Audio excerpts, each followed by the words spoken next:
I'm talking to you guys. I'm gonna have my notes right here.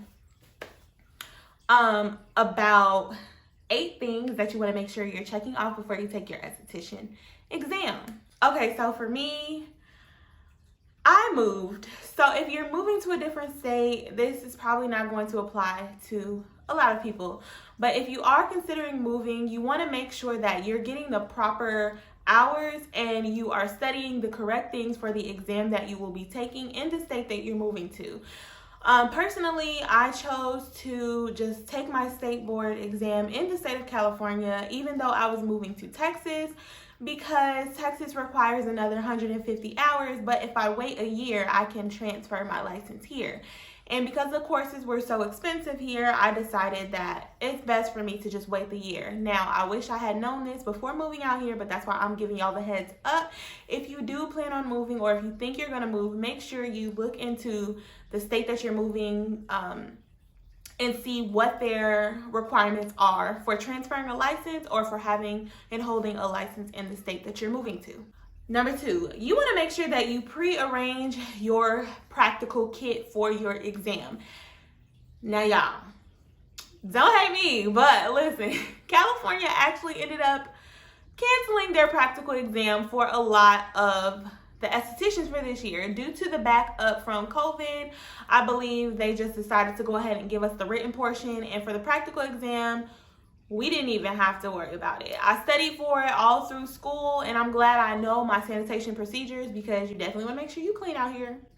But they did not give us the practical exam. When I went in, took the written, and literally once I passed the written, I was licensed. I was handed my license the same day.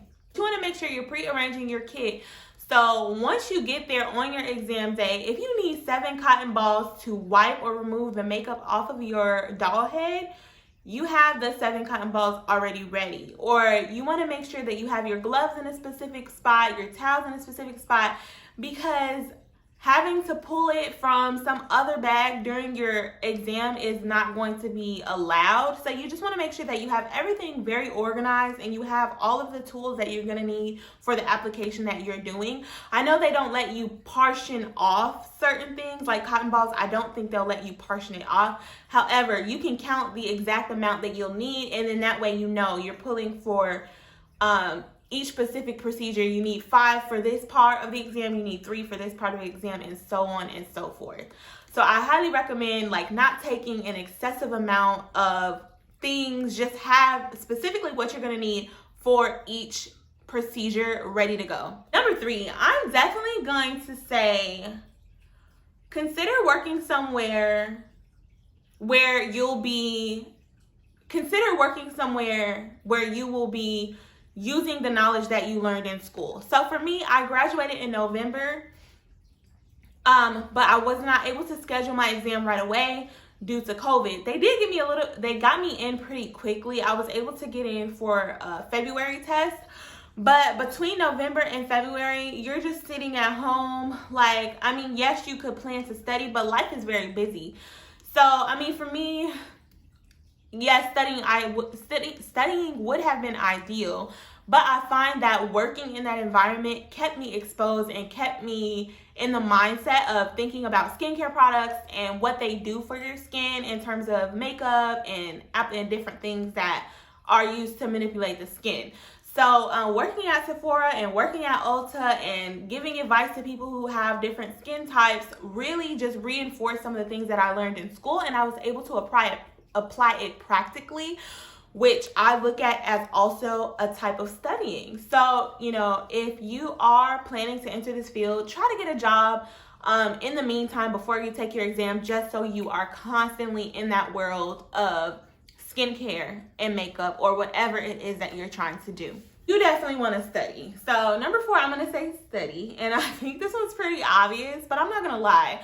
I had a 97% GPA all through school. I loved esthetician school. It was so amazing. I love learning about the skin. I love learning about health and wellness. I love learning about vitamins and botanicals and things that you can use to improve your skin health. So it was amazing. And I think naturally I was just drawn to the subject matter. But I will say, if I did not study, you guys, I don't think I would have passed. Literally, there was just so many technical things on that test that you just have to constantly go over. And although I did work in an environment where I was constantly talking about skincare, I think that only would have accounted for about 50% of the test. The other percent of the test, you definitely want to study. You want to be reviewing, especially vocabulary. Number 5, you want to make sure you pack your bags and everything the night before, whether it's plan your meal, plan your time, account for traffic, because honey, that LA traffic is no joke, okay? I gave myself like an extra 20 minutes and still was running behind, but I did get there early, if that makes sense. I created enough gap of a time that even though I was running behind, I still was able to make it on time. I was like the second person there, and I recommend being early.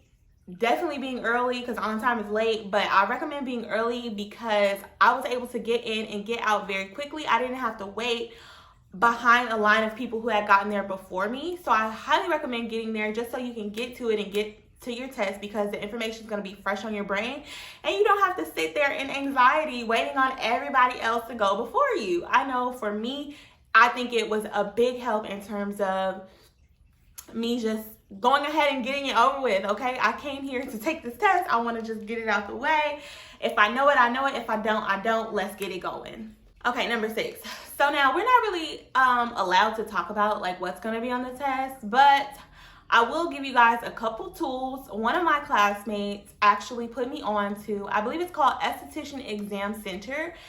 That app was everything. Like, whoever created that, thank you, thank you, thank you. Amen, praises all around.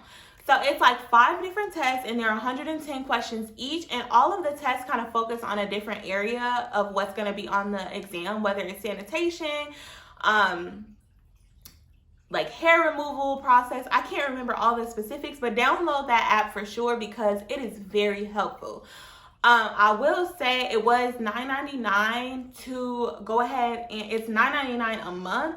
But I mean, if you study it for just a couple weeks, that $9.99 getting you through your test is definitely worth it. So go ahead and download that. There's also a bunch of free programs and things like that on Google or on whatever your search engine is. You can just type that in and it will pull up different exam practicums that you can do that are also free. They take you to a room with computers, and basically I put on these headphones to kind of cancel the noise out so that I could focus. You have, I believe it's 90 minutes, and it was 110 questions. And if you have any questions, you're able to raise your hand and ask somebody to come in and help you. Don't be afraid to ask for help. They are there to help you. They come in, they can answer different questions that you have. You're able to mark questions and come back to them later if you just want to keep it going. I recommend definitely getting a groove. Like, when you're in the groove, just go through the questions. I don't want to say as fast as you can, but definitely go with your first mind. And you want to just kind of get a rhythm. Like, don't think too hard about it. Don't be too anxious about it, because either you know the information or you don't. So read through it, and what comes to your mind first is going to most likely be the right answer. Number 7, this isn't really a tip, but just a heads up. As soon as I finished taking my test, I literally knew my score. I didn't have to wait for anybody to tell me. It popped up on the screen after I clicked exit and a whole bunch of other stuff. It literally told me right then and there. I don't know the specifics of my score. I believe they're going to email a breakdown of the categories that were my strongest and my weakest. I haven't received that as of yet. But it is just something to be aware of. As soon as you finish your test, you are going to know your score before you even walk out of the room. And my last tip, you guys, number 8, I'm just going to say don't stress. Again. Either you know the information or you don't. Put your best foot forward in terms of learning the information, reiterating what it was that you learned in school, and utilize those tools that I gave you, because looking through the books that you received, I mean, I don't remember how many pages they were, but it's like a lot of information, and it can be difficult to try to sift through and really zero in on what it is that you think you need to know for the test. So definitely, review the test that you took in school, but also utilize those apps and utilize those free resources that are available to you online to prepare you to take the test. Y'all, I'm so happy that I am licensed. Like, it was such a wonderful experience. And I'm just hoping the same for you guys. I'm hoping that some of these tips really helped. As I stated, that app, like, it was literally gold. So make sure you're prepared. Make sure you're well rested. You know, don't stress. Have a good time because, you know, health is wealth. And yes, hopefully at the end of the day, we are all licensed, beautiful, living life in purpose and passion and all that. I wish the best for you guys. Love you so much. Thank you so much for clicking on this video. Please subscribe, please like, please share, please comment. I'd love to hear you guys' experience.